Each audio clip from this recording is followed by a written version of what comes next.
En este video vamos a ver cómo se resuelve un problema de maximización de la utilidad restringida por el método de Lagrange. Paso 1, vamos a plantear nuestro lagrangiano.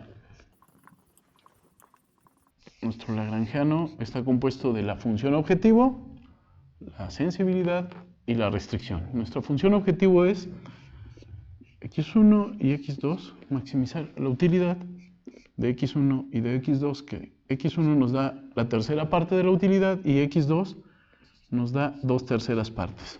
¿Sí? Menos la sensibilidad que se experimenta ante el gasto en el bien x1 es 30 pesos por cada unidad de x1 más 50 pesos por cada unidad que se consume de x2 y disponemos de 15,000 pesos para poder realizar nuestro consumo. ¿Ve? Vamos a ampliarlo y vamos a decir que x1 a la 1/3, x2 a la 2/3 menos sensibilidad ante el gasto en el bien x1 menos la sensibilidad que se experimenta ante el gasto en bien x2 más sensibilidad ante un incremento en el ingreso. Paso 2 va a ser establecer las condiciones de primer orden. Nuestras condiciones de primer orden son que la derivada de nuestro lagrangiano con respecto a x1 debe de ser igual a 0, la derivada de nuestro lagrangiano con respecto al bien x2 debe de ser igual a 0 y la derivada de nuestro lagrangiano con respecto a lambda debe de ser igual a 0.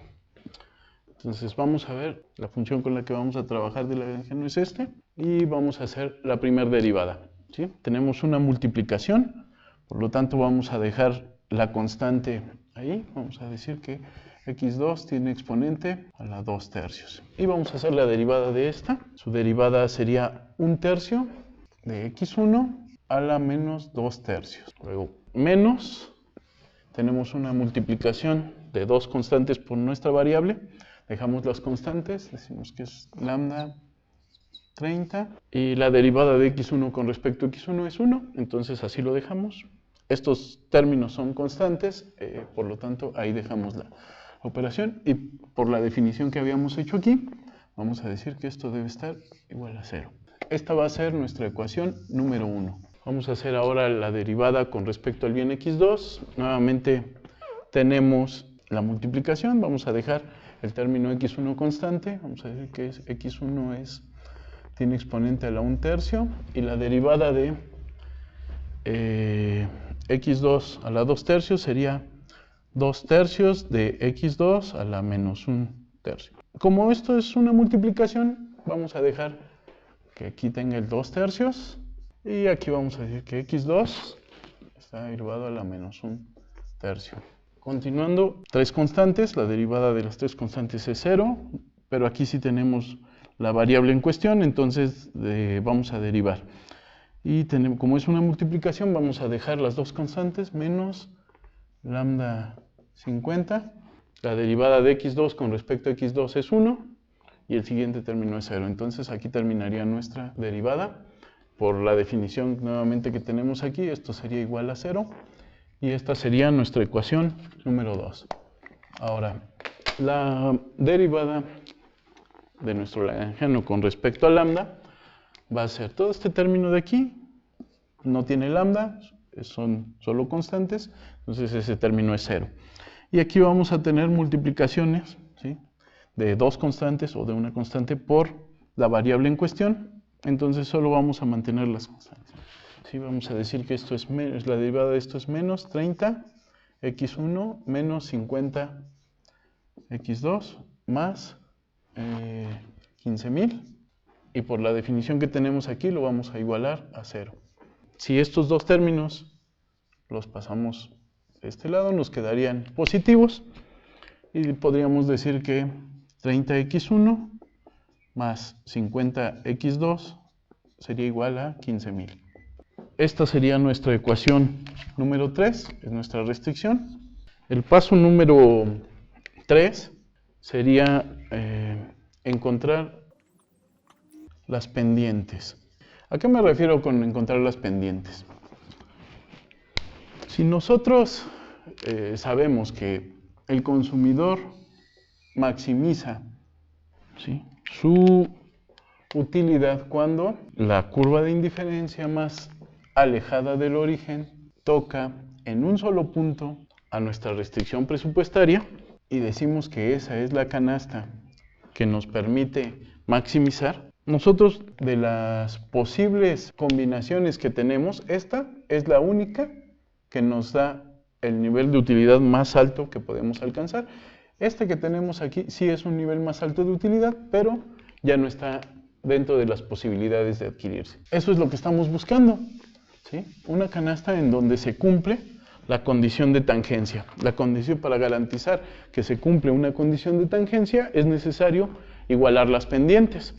Ahora, ¿cuáles son las pendientes? Las pendientes son el precio relativo, es la pendiente de la restricción presupuestaria o de la recta presupuestaria. Y la tasa marginal de sustitución es la pendiente de nuestra curva de indiferencia.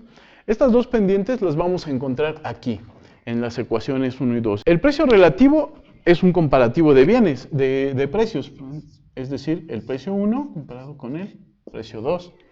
Y la tasa marginal de sustitución es el comparativo de utilidades marginales, es decir, la utilidad marginal de X1 y la utilidad marginal de X2. Si nosotros vemos a detalle, esta parte de aquí es la utilidad marginal de X1 y esta de aquí es la utilidad marginal de X2. Lo que vamos a hacer es poner esto a manera de división, 1/3 de X1 a la menos 2/3, X2 a la 2/3, dividido entre 2/3 de X1 a la 1/3 y X2 a la menos 1/3.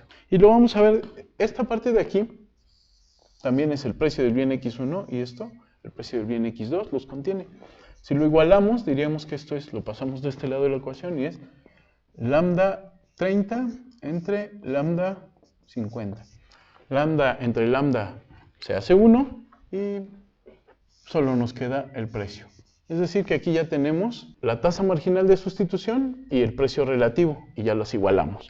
Luego vamos entonces ahora al paso número 4, que sería resolver la tasa marginal de sustitución. Tenemos 1/3 sobre 2/3.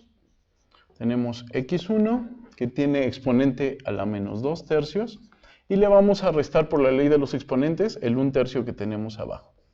En tanto, X2 tiene exponente a la 2/3 y le vamos a restar menos 1/3 que es el exponente que tiene abajo y lo vamos a igualar al precio relativo, que es 30 sobre 50. Resolviendo esto, tenemos que esto nos da 1/2 de X1 a la menos 1, X2 con exponente 1, y esto va a ser igual a 30 sobre 50. Este término lo podemos expresar como la inversa de X1 y nos quedaría 1/2 de 1 sobre X1, y este término lo podemos expresar como un entero, sería X2 sobre 1. Es igual a 30 sobre 50. Entonces tendríamos la multiplicación de 1 por X2, nos daría X2, y 2 por X1 sería 2X1 por 1, 2X1. Esto sería igual a 30 sobre 50. A esta le vamos a llamar ecuación número 4. Ahora, lo que vamos a hacer en el paso 5 es, de la ecuación 4, despejar el gasto en el bien X2. Y nos quedaría que X2 sería igual a 30 sobre 50 multiplicado por 2X1. Es decir, que X2 sería igual a 60 sobre 50 X1. Entonces, X2 sería igual a 1.2 X1. Va a ser para nosotros nuestro valor número 5. Ahora, en el paso 6, lo que vamos a hacer es sustituir 5 en 3. Y entonces vamos a tener que 3 es 30 X1 más 50 multiplicado por 1.2 X1, perdón, y esto debe de ser igual a 15,000. Pues tendríamos que esto es 30 X1 más 60 X2 es igual a 15.000. Entonces tendríamos aquí que es 90x1 igual a 15.000 y x1 sería igual a 15.000 sobre 90. Tendríamos que x1 óptimo es igual a 166.66. Es decir, que la cantidad que maximiza la utilidad del bien x1 sería 166.66. Por último, para obtener el otro valor, vamos a decir que x2 es 1.2 veces lo que vale x1. Entonces, x2 sería igual a 1.2 que multiplica a 166.66. Entonces, x2 tendría un valor de 199.99, son 200. Y así encontraríamos que nuestra canasta óptima se encuentra donde x1 vale 166.66 y x2 vale 200.